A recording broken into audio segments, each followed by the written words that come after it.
Hello, welcome to Brockwell Lane. We're still in lockdown, so time for a new project.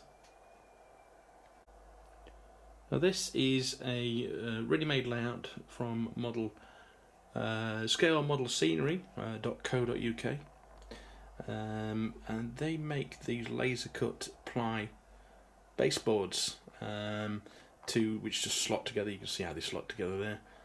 I have glued these with PVA. They're very small. These are two end pieces I put together to make a little box section, and you can see it's not even as long as my modelling desk, which is like a computer desk, which I bought from I think IKEA.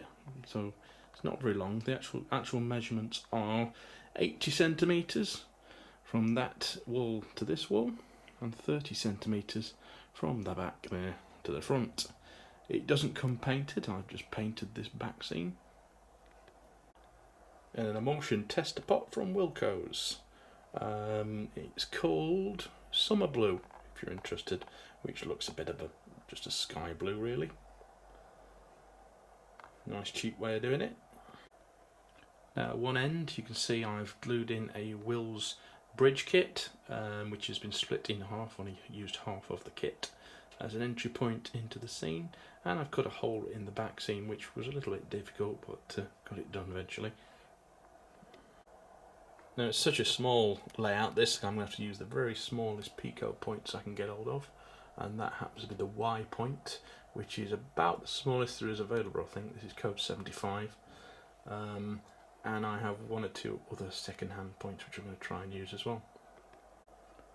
So what's the theme going to be for this layout? Well, it's only going to be a very, very small shunting layout, so it's going to be a tank engine and a couple of wagons basically, but I'm going to do it as a China clay dries. And I have a Kerno building which I bought quite a few months ago and have never used. And here it is. It's a Kerno limited edition China clay dries. These are quite expensive Scenecraft models, exclusive to them, but this one was found on eBay because it was broken. It had a broken roof. Well, the roof had came off, so all I did was glue it back on, and it was a bit of a bargain.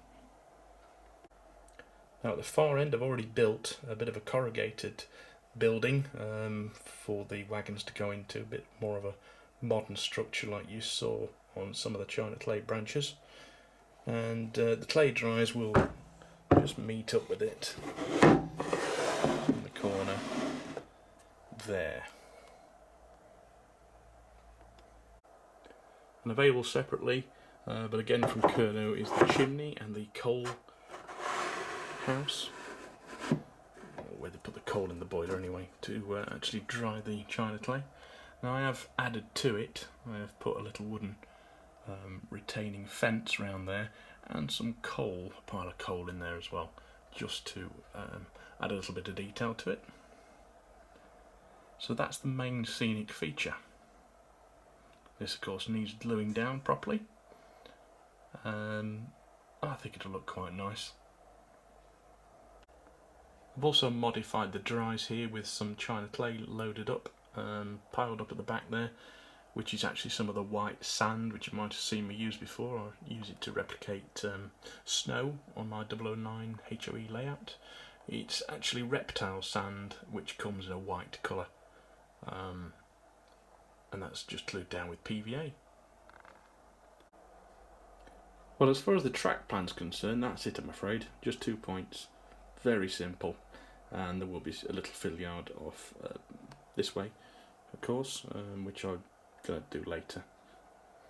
But that's basically it really, just backwards and forwards. More of a diorama really, but I think it'll be quite a nice thing to look at. And it should fit in the back of my car as well, so I could maybe take it to exhibitions if I needed to.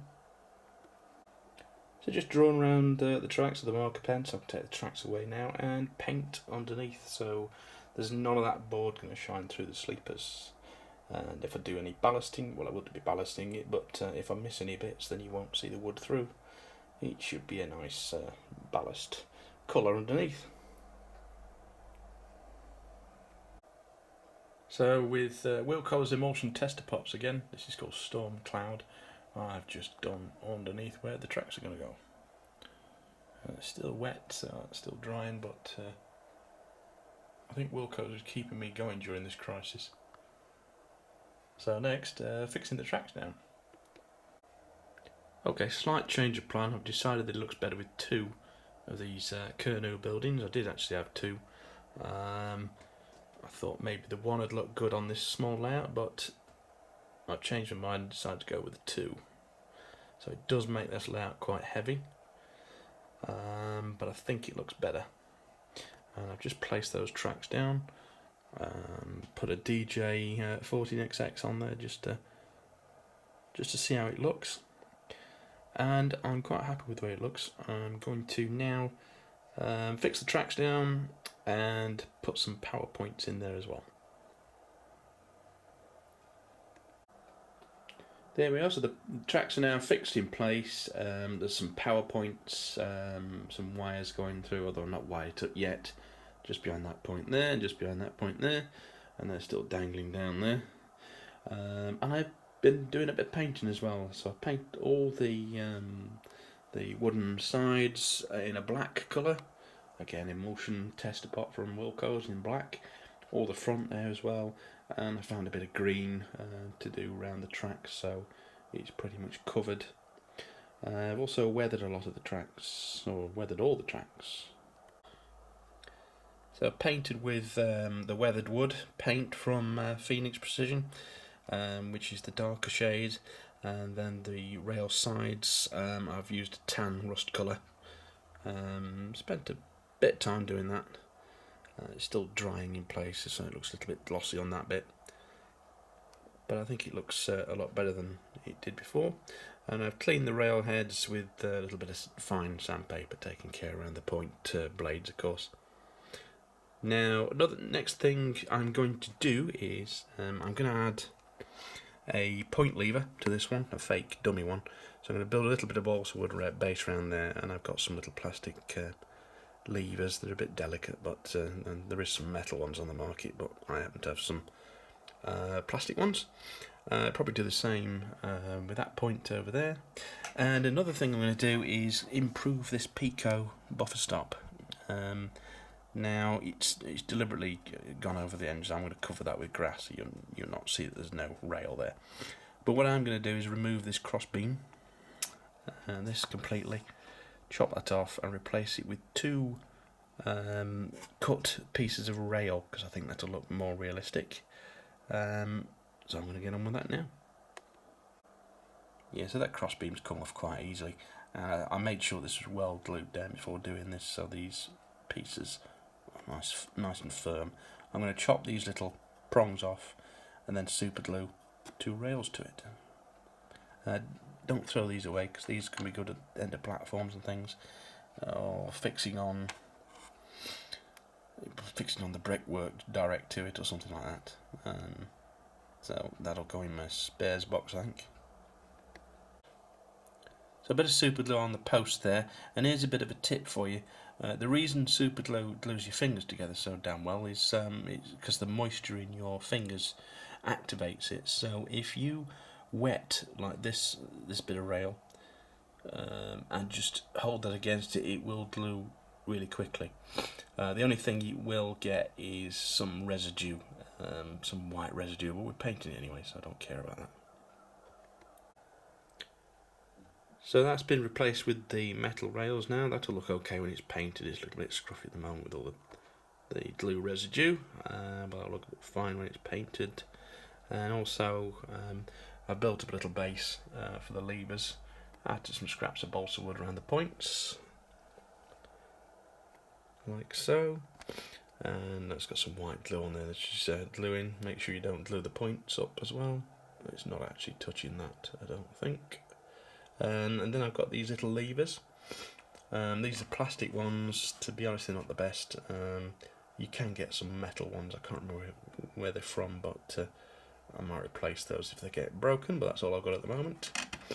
So I'll just glue those in place. There you go, glued in place. And the other one over there, which is going to be hopefully protected a bit by the bridge. Just need a lick of paint now, as does that buffer stop. But I think I'll let them dry and have a cup of coffee now. Right, so I've started to build up some scenery around the bridge entrance, the overbridge, and I've just had a cup of coffee and watched some other people's YouTube videos, and I watched one by Scrapline, and he was showing how to do wagon loads, and he was building up the bottom of this sea cow with toilet tissue, wet toilet tissue, to form a base. So it made me think, well, I wonder if you could use it for scenery. So I've had a bit of a go here. It's just toilet roll, cut into strips and wet basically, and sort of moulded. Now I've no idea whether it's going to work or not, but it's working so far whilst it's wet. What it'd be like when it's dry, I'm not sure. So don't necessarily copy what I'm doing here until I've proven whether it works or not. But we'll see. Well, to give it the best chance of drying solid, I've given it a coat of matte emulsion over the top as well whilst it was still wet. So we'll see how that dries later on. Well, I think that's pretty good progress for now. So I'm going to end this video now. I probably need to buy some bits and bobs, I think, to get it finished or close to being finished, but I think I've done alright so far. So thank you very much for watching. I'll see you next time on Brockhall Lane. Keep safe and well. Bye bye.